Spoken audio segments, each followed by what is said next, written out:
Graça e paz, Igreja do Senhor Jesus, amém? Amém, Lourenço? Amém, glória a Deus. Tem que me ajudar aí, meu irmão, que aqui, tirando o Gabriel que está lá em cima, é nós dois aqui embaixo. A maioria aqui é mulheres, são mulheres. Louvado seja o nome de Jesus. Já estamos em 2024, já estamos dentro do ano novo, que já não é mais novo, porque nós já estamos nele, né? Era para ser o ano novo, mas nós já estamos nele, já entramos nesse ano. Então louvado seja Deus, o ano já começou para nós, e nós não podemos ficar marcando passo, né? Temos que avançar em direção às promessas, ao cumprimento das promessas que Deus tem para as nossas vidas. E eu quero aqui começar o nosso culto lendo aqui no Evangelho de João, no capítulo 9, esse texto que fala do encontro de Jesus com o cego de nascença. Então diz assim a palavra de Deus, Evangelho de João, capítulo 9, versículo 1: E passado Jesus, viu um homem cego de nascença, e os seus discípulos lhe perguntaram, dizendo: Rabi, quem pecou, este ou seus pais, para que nascesse cego? Jesus respondeu: Nem ele pecou, nem seus pais, mas foi assim para que se manifestem nele as obras de Deus. Convém que eu faça as obras daquele que me enviou, enquanto é dia. A noite vem quando ninguém pode trabalhar. Enquanto estou no mundo, sou a luz do mundo. Tendo dito isto, cuspiu na terra, e com a saliva fez lodo, e untou com o lodo os olhos do cego, e disse-lhe: Vai, lava-te no tanque de Siloé, que significa o enviado. Foi, pois, lavou-se e voltou vendo. Então os vizinhos e aqueles que antes tinham visto que o homem era cego diziam: Não é este aquele que estava sentado e mendigava? E uns diziam: É este. E outros: Parece com ele. E ele dizia: Sou eu, sou eu. Diziam-lhe, pois: Como se te abriram os olhos?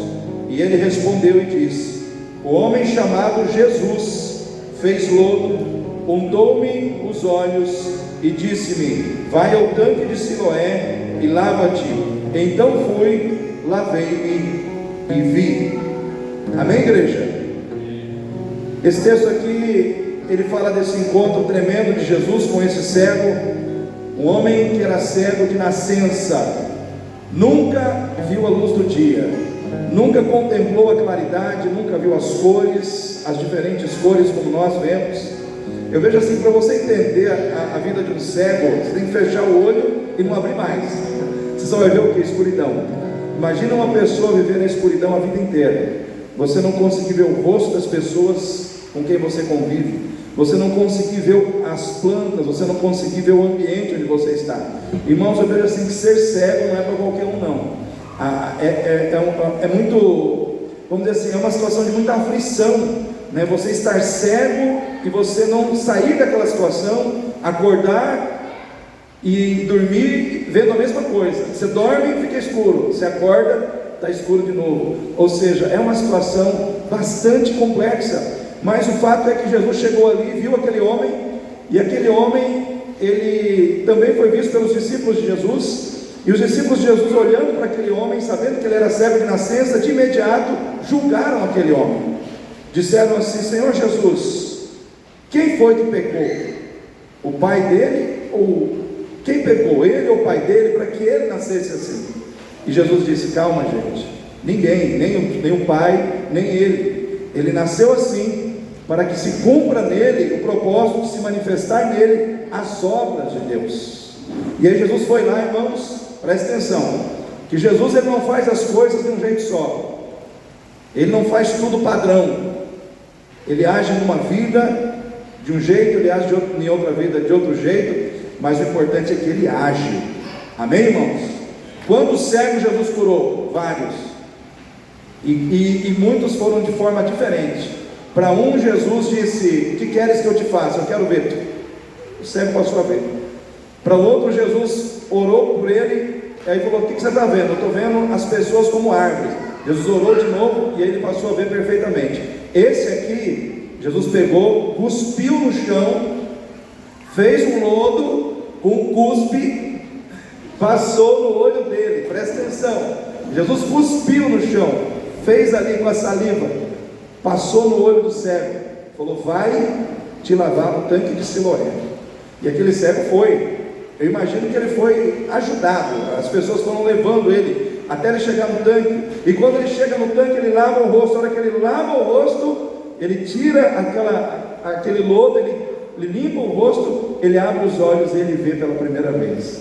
Que maravilha, irmãos, que glória, que coisa tremenda, né? Um homem que estava preso na escuridão, naquele momento ele começa a ver todas as coisas. Imagina a alegria desse homem. E aí as pessoas que estavam ao redor dele, os vizinhos, aqueles que o conheciam, aqueles que viam ele ali pedindo esmola naquele lugar onde ele estava, começaram a dizer: mas como? Esse aí não era o cego? Não é, eu acho que é, ele parece com ele. Ele falou: não parece, eu sou ele, sou eu, né? E aí perguntaram: mas como é que você está vendo? Um homem chamado Jesus, ele fez lodo, cuspiu no chão, passou nos meus olhos, mandou lavar os olhos, e agora eu estou vendo. E aí o que aconteceu? Pegaram ele e levaram ele lá no templo onde estavam os fariseus religiosos. E os religiosos chegaram: mas como é que é isso? Como é que aconteceu? Você era cego? Eu era cego. Mas o que aconteceu? Aí ele de novo: bom, gente, eu vou explicar. Jesus, um homem chamado Jesus, foi lá, fez lodo, passou nos meus olhos, mandou ir no tanque, eu lavei e comecei a ver. E aí começou a haver uma discussão entre os religiosos, porque eles julgavam que Jesus era um pecador. Mas se Jesus era um pecador, como é que ele fez um milagre desse? E começou a ter aquela discussão, né? E aí naquele momento mandaram chamar o pai do cego. Começaram a duvidar que ele era cego. Mandaram chamar o pai dele, a mãe dele. Aí chega o pai lá. Aí os religiosos falaram: olha, esse rapaz aqui é teu filho? É meu filho. Ele era cego, mas ele está vendo, não sei o que aconteceu, mas é meu filho esse aqui, e ele era cego, né? E aí perguntam para o pai do rapaz: como é que ele ficou vendo? Ele falou: eu também não sei, ele já tem idade, pergunta para ele já é adulto, ele pode responder por si mesmo. E aí novamente o cego repetiu tudo que ele já tinha dito antes. Gente, vou contar de novo, pela terceira vez, né? Jesus cuspiu no chão, passou lodo nos meus olhos, mandou ver, e aí eu mandou ir no tanque, eu me lavei e voltei vendo, né? E aí naquele momento os religiosos começaram a discutir e a querer, de certa forma, a colocar irmãos em xeque aquela situação. E aí aquele cego falou: olha, gente, eu sei, os religiosos começaram a apertar o cego para que ele dissesse que Jesus era um pecador. E ele disse assim: se ele é pecador, eu não sei, eu sei que eu não via e ele me fez ver, né? Então eu entendo que desde a criação do mundo não há notícia que alguém tivesse orado por um cego de nascença e esse cego voltasse a ver. Então, se ele não é de Deus, ele não poderia fazer isso, mas se ele é de Deus, ele fez. E naquele momento os religiosos começaram a ficar nervosos, enfurecidos com o ex-cego, porque disseram: você nasceu em pecados e que agora quer ensinar a gente. Expulsaram ele de lá. E quando expulsaram ele de lá fora, quem chega do lado dele? Jesus. E Jesus começa a conversar com ele, e ele disse: o que aconteceu com você? Ele explicou para Jesus. Aí ele falou: eu queria ver aquele que me curou. Ele falou: eu estou aqui, fui eu que te curei. E aí naquele momento Jesus diz: eu vim para que aqueles que não vejam, vejam, e para aqueles que veem, se tornem cegos. Por que eu contei toda essa história? Porque eu quero agora entrar, irmãos, dentro dessa palavra, e o que ela traz para nós aqui nessa noite. Olhando para todo esse cenário que foi montado em torno da cura desse cego, aquela situação que aconteceu lá com aquele homem, irmãos, traz lições espirituais para a nossa vida hoje. Nós podemos aprender, irmãos, coisas tremendas e profundas através da experiência que esse cego teve com o Senhor Jesus nessa noite, amém? Quem acredita que Deus pode falar conosco nessa noite? Queridos, o Senhor, Ele quer nos ensinar coisas tremendas e profundas através desse episódio, através desse acontecimento. E a primeira verdade que o Senhor quer nos ensinar aqui é que nem tudo que nasce com você, nem todo problema que nasce na sua vida, ou que aparece na sua vida, na sua infância, precisa ficar com você até o fim da sua vida. Em outras palavras, você pode nascer com um problema, mas você não precisa morrer com ele. Amém? Você pode nascer com um problema, você pode nascer com uma dificuldade, você pode herdar um problema na sua infância, mas você não precisa ficar com aquele problema até o fim da sua vida. É possível viver sem o problema que nasceu comigo. É possível viver sem o problema que me acompanhou durante um bom tempo da minha vida, se eu simplesmente tiver fé para crer que o Deus que eu sirvo é poderoso para mudar as situações da minha vida. E quando eu penso nisso, irmãos, eu me lembro de Ana. Ana era uma mulher estéril, ela não podia ter filhos, ela nasceu estéril. Aí eu pergunto para os irmãos: Ana nasceu estéril, mas ela permaneceu estéril? Não. Deus abriu a madre de Ana. Sara, mulher de Abraão, nasceu estéril, mas ela continuou estéril, irmãos? Ela continuou estéril, Lourenço? Não, porque Deus mudou a vida daquela mulher. Esse cego nasceu cego, mas ele não morreu cego, porque o Senhor tirou da vida dele aquela cegueira. E eu quero dizer para você, querido, Deus pode tirar da sua vida problemas que têm te acompanhado durante um bom tempo da sua vida, e que talvez até nasceram com você, mas que o Senhor, no coração dele, está disposto a remover da sua vida, para te dar um novo momento, para te dar uma nova condição de viver na presença dele, para te dar um novo tempo de bênção e de vitória. Qual é o problema que tem te acompanhado desde o seu nascimento? Qual é o problema que tem acompanhado você desde a sua infância? Uma enfermidade? Uma doença? Um lar desestruturado? Uma mãe e um pai incrédulo que não quer abrir o coração para Deus, para Jesus? Um trauma que aconteceu com você lá atrás, quando você era criança, e colocou dentro do seu coração uma tristeza que acompanha você até hoje? Qual é o problema que te acompanha desde o seu nascimento ou desde a sua infância? Eu não sei qual é o problema, e eu não preciso saber qual é o problema, mas eu sei quem pode tirar o problema. É Jesus. Eu sei quem pode remover o problema, eu sei quem pode cuidar dessa situação na sua vida. Irmãos, esse texto aqui ele está inserido no Evangelho de João. Nós temos quantos evangelhos na Bíblia, irmãos? 4, Mateus, Marcos, Lucas e João. Cada um desses evangelhos tem uma característica. O evangelho de Mateus, ele tem a característica de ter sido o evangelho escrito para os judeus. De Marcos, para os gentios. De Lucas, ele é o evangelho que fala de Jesus como filho do homem, da humanidade de Jesus. Lucas é o evangelista que trata Jesus como filho do homem, procurando mostrar a humanidade de Jesus. Mas o evangelho de João, o quarto evangelho, é o evangelho do céu, aonde o evangelista João ele procura mostrar que Jesus é Deus, e começa o evangelho já dizendo isso: e no princípio era o verbo, e o verbo estava com Deus, e o verbo era Deus. Tudo foi criado por ele, para ele. Sem ele, nada do que foi feito se fez. Então João, ele traz a revelação de Jesus no evangelho dele como aquele que é Deus na terra. E aí muitos questionam: mas por que Jesus cuspiu no chão? Por que Jesus cuspiu no chão, pegou barro e fez lodo no olho do cego? Não era mais fácil Jesus dizer: veja? Sim ou não, Carlinhos? Não é meio estranho? Se você vem aqui na frente com um problema no olho, aí eu cuspo aqui no chão, vamos supor que aqui tem terra, eu faço uma terrinha aqui, um lodo e passo no seu rosto. Você não vai achar que é uma atitude um pouco anti-higiênica, né? Mas Jesus fez assim. E sabe qual é a visão que muitos têm dessa ação de Jesus, irmãos? Como Jesus, nós acabamos de dizer que o evangelho de João quer mostrar que Jesus é Deus. Que Jesus é Deus. E no entendimento, irmãos, dos estudiosos que estudam essa passagem, eles entendem que lá no Éden, quando Deus pegou e formou o homem, ele formou o homem do que, irmãos? Do pó, da terra. Ele pegou, ele formou o homem do barro.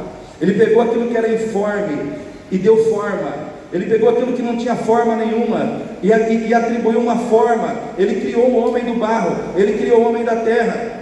Então quando Jesus pega aquele mesmo material que Deus usou para criar o homem ele pega o barro, ele pega ali a terra, que representa de certa forma a estrutura física do homem, e coloca no olho daquele rapaz. É como se Deus estivesse voltando lá no Éden, é como se Jesus estivesse voltando lá no Éden, e dizendo: eu sou Deus, e assim como meu Pai, eu e o Espírito Santo criamos um homem perfeito, agora eu crio da mesma forma uma visão perfeita na vida desse cego. Eu arranco dele o que é imperfeito e recrio de novo algo perfeito, uma visão perfeita, 2 olhos perfeitos, para que ele veja da mesma maneira como eu criei o homem lá no início. Eu agora crio uma parte que está danificada na vida desse homem, para que tudo seja perfeito na vida dele. E eu quero dizer para você, aquele Jesus que pega o que é imperfeito e transforma em algo perfeito, e fez isso na vida daquele cego, ele está aqui para tocar as áreas imperfeitas da sua vida. Ele está aqui para mexer na sua vida, porque o mesmo Jesus que criou um olho perfeito e colocou naquele homem, é aquele que estava lá no início criando todo o homem, da cabeça aos pés. E se tem coisas na sua vida que são imperfeitas, que estão danificadas, que estão enfermas, que estão doentes, aquele que criou tudo perfeito pode tocar você nessa noite e trazer de volta a perfeição que se perdeu. Ele pode curar, ele pode restaurar, ele pode trazer de volta, né, aquilo que de repente em algum momento da sua vida se perdeu, né? Aquele homem perdeu a capacidade de ver, mas Jesus restaurou na vida dele essa capacidade. O que precisa ser restaurado na sua vida nessa noite? O que se perdeu na sua vida que precisa ser restaurado? Não importa, o restaurador está aqui, Jesus está aqui, Ele é poderoso para fazer muito mais abundantemente além daquilo que pedimos e além daquilo que pensamos. Irineu, um dos pais da igreja, escreveu algo muito interessante sobre essa passagem. Ele disse que aquilo que o Senhor, o Deus Todo-Poderoso, omitiu no ventre, Ele resolveu fazer em público. Em outras palavras, aquela visão perfeita que Ele não colocou naquele cego, no ventre da mãe dele, Ele preferiu colocar ali, aos olhos de todos que estavam ali, para dizer: eu sou Deus que faço o que precisa ser feito na hora certa. Então existe um momento dele fazer as coisas na nossa vida, para que as coisas aconteçam de uma maneira que não somente tragam alegria para nós, mudança na nossa vida, mas mudança na vida de outras pessoas também. A sua vida, ela faz parte de um projeto de Deus, não somente para que o nome dele seja glorificado, não somente para que as obras dele sejam realizadas, mas para que vidas sejam abençoadas através da sua vida. Amém, irmãos? Quem toma posse disso pela fé? Em nome de Jesus. Louvado seja Deus. Deus é poderoso para fazer muito mais abundantemente além daquilo que pedimos e além daquilo que pensamos. A primeira lição que nós aprendemos aqui é que aquilo que o problema que muitas vezes nasceu conosco não precisa ficar conosco até o fim.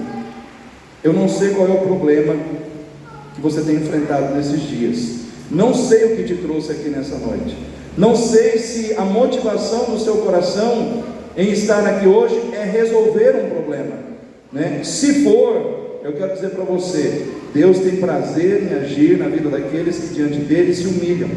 A Bíblia diz: humilhai-vos debaixo da potente mão de Deus, para que Ele, ao seu tempo, vos exalte. Eu não sei qual é o seu problema, mas eu sei que o Senhor tem poder para resolver esse problema. Amém? Fala para o seu irmão aí: o seu problema pode ser resolvido hoje. Amém, glória a Deus. Segundo, irmãos, nós aprendemos também que quando todos se levantam para te julgar, o Senhor se levanta para te abençoar. Amém? Quando as pessoas te julgam, Deus te abençoa. Quando os discípulos de Jesus olharam para aquele homem, eles olharam para aquele homem pela perspectiva do pecado, e pela perspectiva do pecado eles viram naquele homem culpa. Quem pecou? Ele ou o pai dele? Naquele momento eles começaram a julgar o homem. Por quê? Porque eles na cabeça, irmãos, dos discípulos de Jesus, aquele homem estava vivendo aquela situação em função de pecados cometidos. Porque naquela época havia irmãos, um entendimento teológico dentro da lei de Moisés, que se chamava lei da retribuição. Muitas doenças incuráveis, dentre elas a lepra, era atribuída à pessoa em função dos seus pecados. Ou seja, aquela pessoa nasceu com lepra, é porque ela desobedeceu a Deus. Aquela pessoa nasceu cega, é porque desobedeceu a Deus. Aquela pessoa nasceu com esse problema, é porque desobedeceu a Deus. Então as pessoas imediatamente elas julgavam que o problema que aquela pessoa estava passando estava associada a um tipo de delito, a um tipo de pecado que aquela pessoa havia cometido. E aí quando eles julgam dessa maneira, e eles perguntam para Jesus, esperando que Jesus fosse falar do pecado daquele rapaz, ou do pecado do pai daquele rapaz, Jesus ele diz, nem o pai e nem ele está passando por essa situação para que nele se manifeste as obras de Deus. Nem ele, nem o pai dele, nem a mãe, nem ninguém pecou. Ele está passando por isso para que nele se manifeste as obras de Deus. Naquele momento Jesus está dizendo o seguinte: existem problemas que as pessoas às vezes carregam, para que em cima desses problemas eu possa manifestar a minha obra, para que eu possa manifestar ali a minha glória. Às vezes nós julgamos errado o problema de uma pessoa, como foi o caso de Jó. Jó, irmãos, passou por um sofrimento terrível. Ele perdeu seus bens, ele perdeu seus filhos, ele perdeu sua saúde. E aí apareceram seus amigos e disseram: Jó, confessa para nós, qual foi o seu pecado? E Jó falou: mas eu não pequei. Não, mas não é possível você estar passando por essa situação, você pecou. E eles insistiam que Jó havia pecado, e Jó não havia pecado. E muitas vezes é assim que acontece no âmbito da vida humana. As pessoas elas são ligeiras para ajudar, para julgar, são ligeiras para julgar, para apontar o dedo, para acusar, mas são vagarosas para ajudar. Sim ou não, irmãos? O ser humano ele é mais rápido para acusar ou para ajudar? Para acusar, para ver o erro do outro, para ver as falhas do outro, né?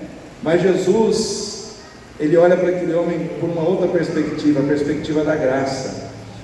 Ao invés de ele olhar para o pecado, ele via a necessidade daquele homem, e ele olhava para aquele homem pela perspectiva da revelação divina.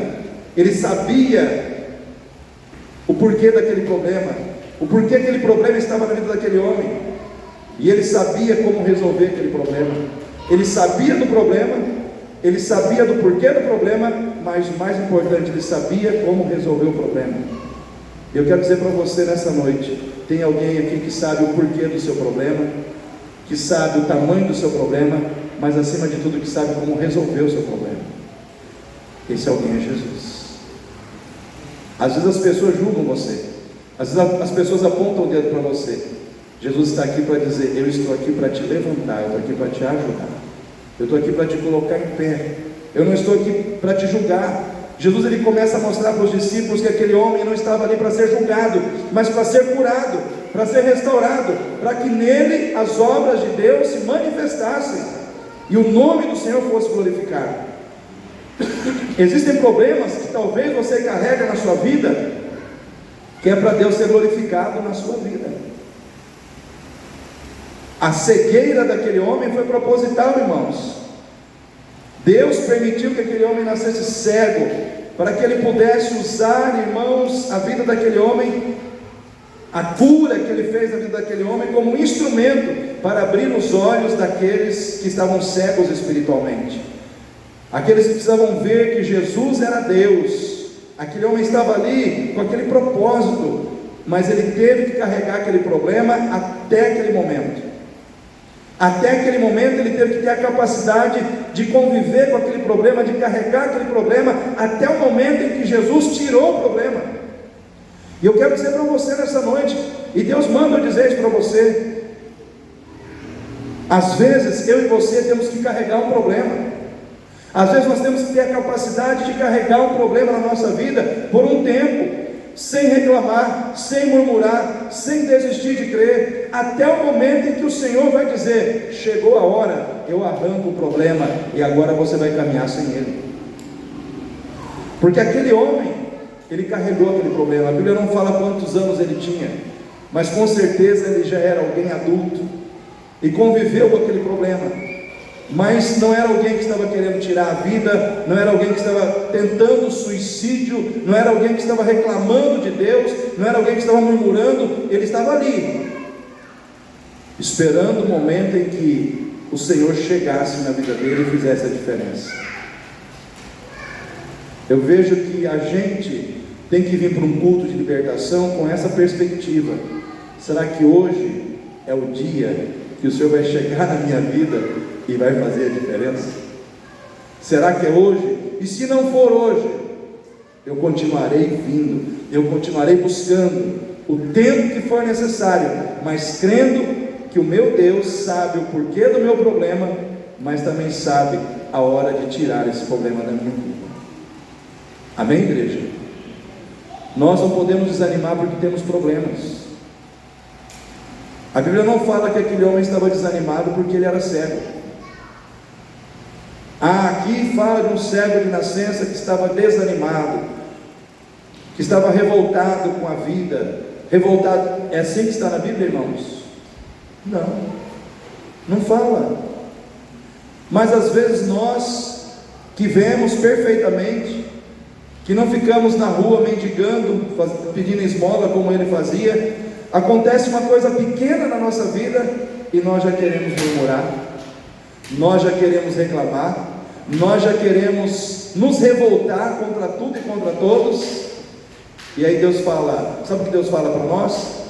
Cresce, amadurece, para de agir como criança, aguenta mais um pouco. Por quê? Porque eu sou Deus na sua vida, eu sou Deus na sua causa, eu sou Deus na sua família, eu sou Deus no seu lar.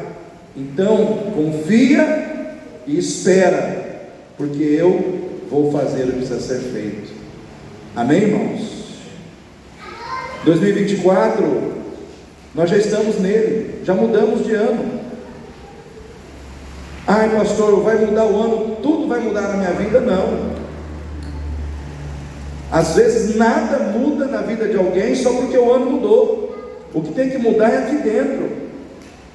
Se eu continuar incrédulo como eu estava em 2023, as bênçãos que Deus quer me entregar através da fé não virão. Porque não adianta mudar o ano se não mudar o coração, se não mudar a mente, se não mudar a postura, se não mudar, irmãos, aqui dentro. Se você não mudar as coisas erradas que estão dentro de você, elas vão continuar estragando o ano novo. Aí o ano novo começa a ser um ano velho, porque começa a acontecer as mesmas coisas que aconteceram no ano anterior. Hoje é tempo de nós vivermos o novo de Deus. Amém, irmãos? Quem quer viver o novo de Deus em termos de milagre, de cura, de restauração, toma posse disso na sua vida. Comece a abrir mão de posturas erradas que você desenvolveu em 2023. Mudança de ano é um momento assim muito legal para a gente fazer uma reflexão daquilo que deu certo, para a gente continuar fazendo. Ou isso deu certo, vou continuar fazendo, vou continuar praticando. Isso deu errado, não vou trazer para 2024. Não vou carregar comigo isso em 2024, porque deu errado, não deu certo. O que não deu certo eu não posso levar para frente. Então aquele homem, ele estava ali esperando algo que Deus pudesse fazer por ele, né? E ele assumiu a responsabilidade de simplesmente carregar o problema. O que aquele homem podia fazer? Carregar o problema, nada mais. Ele era cego, não podia fazer nada, né? Mas ele carregou, até o momento em que o Senhor falou: chega de carregar o problema, agora eu é que vou levar esse problema de sobre os seus ombros. Às vezes, irmãos, existe o momento das coisas mudarem na nossa vida, e eu quero, irmãos, que tudo aquilo que Deus quer para mim, de bênção, de vitória, de mudança para melhor, eu quero receber em 2024, e você também precisa querer. se nós queremos que os nossos planos deem certo, se nós queremos que os nossos sonhos se realizem, se nós queremos que os nossos projetos sejam um sucesso, a nossa vida com Deus precisa ser um sucesso, porque tudo começa em Deus e tudo termina em Deus. E se você for um crente relaxado, que não ora, que não busca, que fica empurrando com a barriga as coisas, talvez o seu ano vai ser um ano de correção de novo. Deus vai ter que te corrigir de novo. Mas se você mudar, orar mais, buscar mais, acreditar mais, Deus pode te dar coisas novas. Deus pode te premiar, para motivar o teu coração a continuar fazendo aquilo que precisa ser feito, com entrega, com dedicação. Quando todos se levantam para te julgar, Jesus, ele se levanta para te ajudar. Os nossos problemas, eles não podem impedir o Senhor de fazer o que Ele quer fazer nas nossas vidas. Só nós podemos. Nenhum problema pode impedir Deus de te abençoar. Só você pode. Sabe quem é o maior problema muitas vezes na sua vida? Você mesmo. Quando você descrê, quando você não busca, quando você entrega os pontos, quando você não acredita, aí você se torna um problema para Deus fazer o que precisa ser feito. Não tem gigante que Deus não derrube, não tem doença que Deus não cure, não tem impossíveis que Deus não possa tornar possível. Mas para isso o nosso coração tem que crer. Amém, igreja? Você precisa crer. Terceiro, irmãos, não fique triste. Não fique triste se Deus tem permitido que as pessoas fiquem sabendo dos seus problemas. Não fique triste porque Deus está permitindo que as pessoas vejam o seu problema. Por quê? Porque isso é necessário para que quando Ele fizer o milagre e resolver o problema de vez, ninguém tenha dúvida de que você tinha um problema e Deus tirou. Amém? Um problema, a solução de um problema que é oculto aos olhos de todos, não repercute na vida de ninguém. Se esse cego, ninguém conhecesse ele, presta atenção, se esse cego ninguém conhecesse ele, ninguém soubesse do problema dele, e ele aparecesse lá curado, Jesus me curou, as pessoas iriam acreditar, irmãos? Porque não conheciam, sim ou não?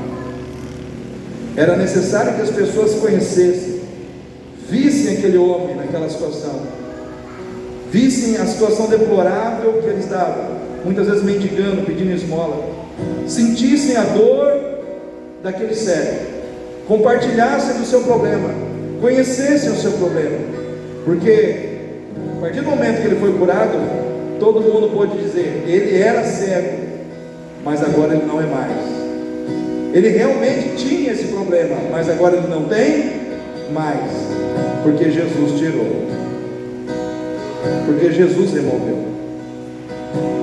Às vezes a gente fica triste porque a gente não quer ser exposto, a gente não quer que ninguém saiba dos nossos problemas, das nossas dificuldades, mas às vezes Deus permite para que as mesmas pessoas que falaram do seu problema possam falar do seu milagre quando Ele fizer. Amém? A mesma boca que falou do seu problema, a mesma boca que falou das dificuldades que você estava passando, vai ser a boca que Deus vai usar para falar da sua vitória, do seu milagre, das suas bênçãos. Mas para isso, essas pessoas precisam conhecer o que você está passando. Então, se você tem passado lutas, dificuldades que tem te constrangido, até te envergonhado, não fique triste. Deus está permitindo para que Ele transforme a vergonha em vitória, para que Ele transforme a dor em celebração, para que Ele transforme aquilo que te humilhou em algo que vai ser um troféu de exaltação na sua vida. Porque Deus, irmãos, Ele trabalha de formas enigmáticas. O trabalhar de Deus é enigmático, como nós falamos no início. Deus não tem um padrão para trabalhar na vida de todas as pessoas. Deus curou todos os cegos assim, então todos os cegos serão curados assim. Não é assim. Aquele homem precisou caminhar até o tanque de Siloé. Ele precisou caminhar uma boa distância para lavar o rosto e voltar vendo. Porque Jesus queria ensinar que a obediência, ela faz parte do processo de cura que Ele quer fazer na nossa vida. Talvez aquele homem precisasse aprender a obedecer e não somente receber de mão beijada a cura dos seus olhos que não viam. Às vezes Deus está trabalhando na sua vida várias coisas. Às vezes você fala assim: Senhor, eu quero essa situação resolvida.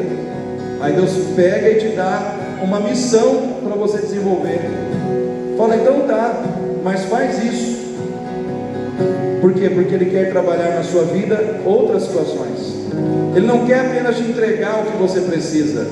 Ele quer trabalhar no seu coração outras coisas que você precisa aprender, mas você não viu que você precisa aprender. Você não percebeu que você precisa aprender. Mas Ele conhece a sua vida. Amém, irmãos? Às vezes, quando a gente dá algo para uma pessoa assim de mão beijada, aquilo é desperdiçado, sim ou não? Ou aquilo não é valorizado, sim ou não? Quantas pessoas já receberam herança e jogaram fora? Alguém conhece pessoas assim? Alguém conheceu pessoa que recebeu herança e foi tudo pelo ralo? Às vezes o que vem fácil vai. Às vezes nós temos que aprender a administrar aquilo que Deus vai nos entregar. E então Deus começa a trabalhar na nossa vida.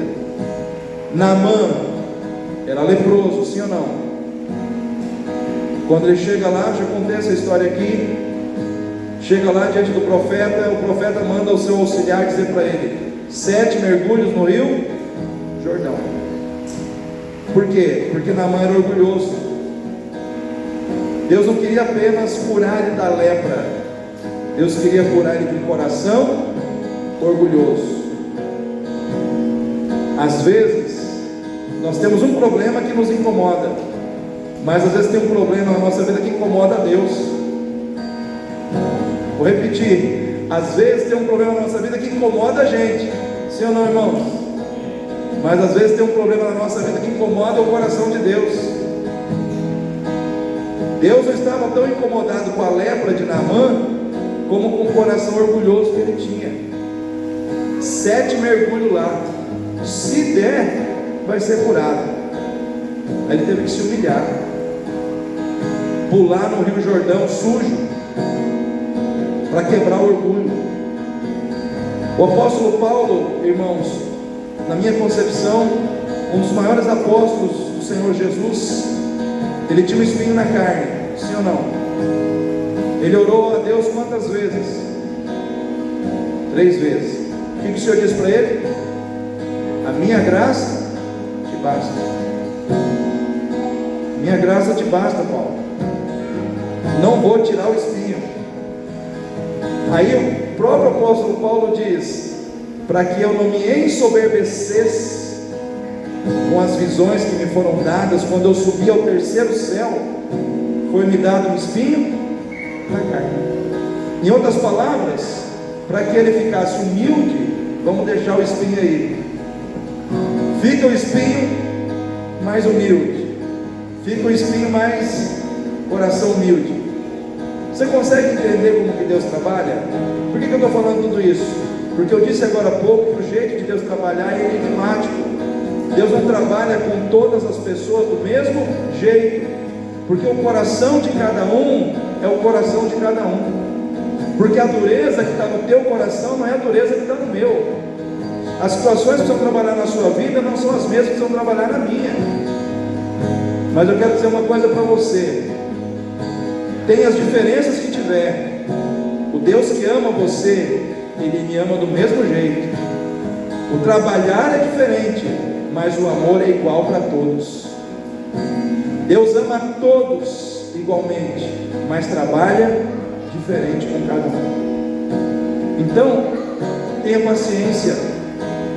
Talvez você vai ver alguém na fila da bênção receber algo antes de você, e você tem que esperar. Por quê? Porque Deus sabe a hora de te abençoar. Deus sabe a hora que Ele tem que liberar sobre a sua vida o que precisa ser liberado. É que nem o Jairo, pai da menina de 12 anos. Ele foi buscar Jesus para que Jesus fosse para sua casa e orasse pela sua filha e ela fosse curada. No meio do caminho chega uma mulher com fluxo de sangue e toca na orla do manto, furou a fila da bênção. Né? Irmãos, com Deus não tem esse negócio de é por ordem de chegada. Não existe essa situação. Ele abençoa todos de acordo com a necessidade de todos.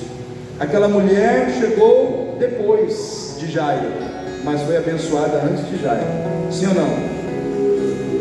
Às vezes você está aqui na igreja há 20 anos, aí chega alguém aí uma semana, vem aqui, Deus faz a obra, cura, restaura, aí você fala: ô Senhor, estou aqui há 20 anos, papai, cadê a minha bênção? Deus fala: calma, filho, calma, filho, eu estou preparando o melhor para você. Saiba de uma coisa, querido, a sua vida, a sua causa, o seu problema, a sua dificuldade, ela não está esquecida diante de Deus. Deus, Ele não esquece nada e nem ninguém, mas nós temos que permanecer firmes, esperando. Eu me lembro de uma vez, irmãos, quando eu estava começando nessa caminhada de entrar na vida pastoral, e nessa época a gente ia orar muito em monte, e a gente buscava muito relacionamento com essas pessoas que têm dons e revelação, e sempre quando a gente ia nessas reuniões de revelação, Deus usava a pessoa que tinha o dom da revelação para falar com todo mundo, menos comigo. Não falava comigo. Aí eu ia embora, né? Falava: Deus não gosta de falar comigo. Aí um belo dia um irmão veio de Cuiabá, uma profeta, né? Irmã Sandra, e ficou hospedado na casa dele. Falou: pastor Gordilei, vamos lá e tal. Falei: cara, não vou não, na boa, não vou não. Não, vamos lá. Insistiu tanto que eu fui. A hora que eu cheguei lá na sala, ela sentou assim e falou: você não queria vir, né? Falou: mas já começou, o negócio começou diferente. Falei: não queria não. Aí ela olhou para mim assim e falou: você reclama, né, que Deus não fala com você, né? Já começou a descascar ali, irmão, assim, trazer toda a revelação assim, né? Aí ela falou assim: você tem 2 filhos, né? Falei: tem. Nessa época eu não tinha o Davi, tinha só o Gabriel e o Mateus. Aí ela falou assim: pois é, mas vai vir mais um. O negócio ficou sério agora, hein? Gravidez, né? Mais um filho. Ela falou: vai vir mais um.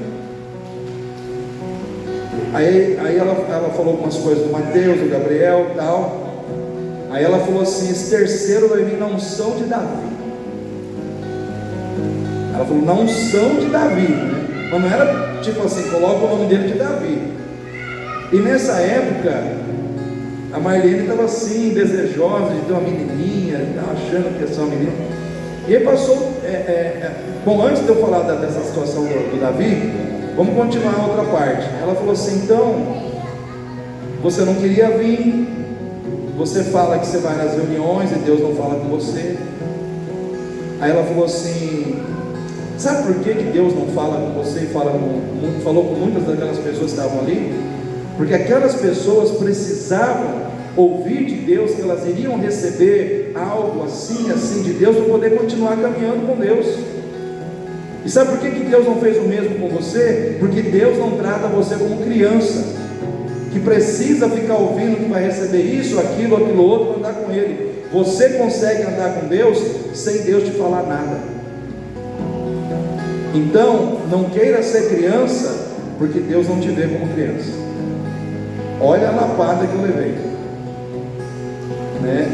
Aí ela falou assim: você veio na unção de Israel, aquele que luta com os homens, com Deus e prevalece. Você é aquela pessoa que não consegue desistir.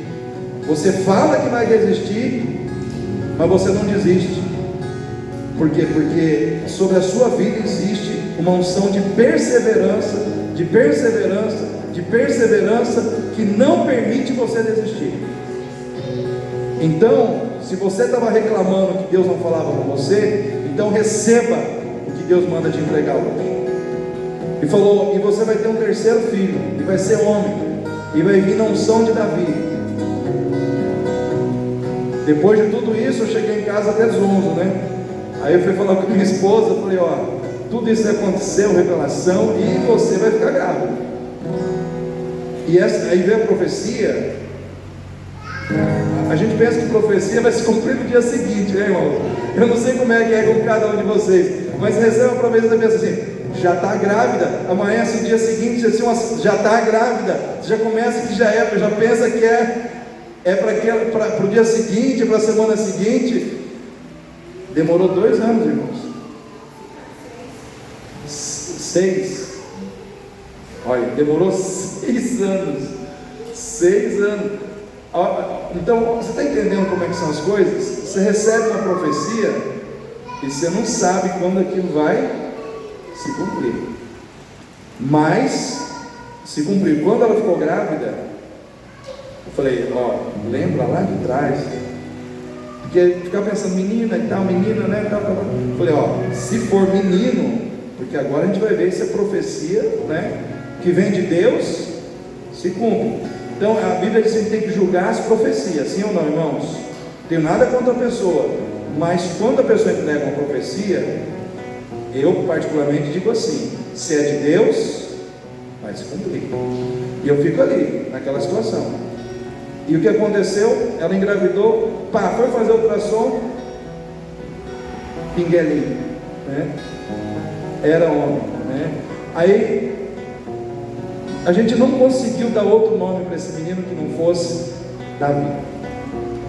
Não teve jeito. A gente pensou em outro, não, tem que ser Davi. E veio o Davi. Então por que eu estou contando tudo isso? Para mostrar para vocês que Deus, Ele tem uma visão ao seu respeito, que às vezes você não sabe. Quando aquela profeta disse para mim: Deus não te vê como criança, eu não sabia que Deus me via desse jeito, irmãos. Os irmãos estão entendendo o que eu quero dizer? Eu não sabia que Deus tinha essa visão ao meu respeito. Quando eu tive essa revelação, eu parei, falei: Senhor, obrigado, me desculpe, né? O Senhor não me considera infantil, o Senhor me considera maduro. Obrigado, né? Então eu não tinha esse conhecimento de mim mesmo. E às vezes você não sabe como Deus te vê. Você não sabe qual é o conceito que Deus tem de você lá no céu. Então não reclame. Às vezes você está reclamando porque Deus faz isso com um, faz isso com outro, mas Deus está falando para você: eu não fiz com você porque eu sei que você tem muito mais capacidade de suportar que o outro. Você tem muito mais capacidade de esperar que o outro. Você tem muito mais capacidade de ficar comigo sem receber do que o outro, porque o outro só fica comigo porque está recebendo, mas você não. Então eu quero dizer para você nessa noite: alegre o teu coração. Se você está recebendo ou não, alegre o teu coração, porque você pertence a Deus. A sua vida está nas mãos dele, e se ele tem algo com você nessa noite, ele vai fazer. E se ele não é para hoje, ele vai dizer para você: não é para hoje, mas eu vou fazer no momento que precisa ser feito. O importante é que você esteja na presença. Aquele homem recebeu a sua cura, e a palavra de Deus diz que ele foi desprezado, rejeitado por crer em Jesus. Os religiosos o enxotaram do templo, falaram: vai embora, nós não queremos você aqui. Aquele que crê no Senhor Jesus, muitas vezes será mal interpretado, será muitas vezes discriminado, será muitas vezes injustiçado, será incompreendido, será desprezado muitas vezes pelas pessoas que não têm compromisso com Jesus. Só que quando aquele homem foi desprezado, rejeitado pelas pessoas, sabe quem chegou do lado dele e disse: todo mundo te rejeitou, mas eu estou aqui do seu lado, sou seu amigo, sou seu companheiro. Sabe quem fez isso, irmãos? Jesus.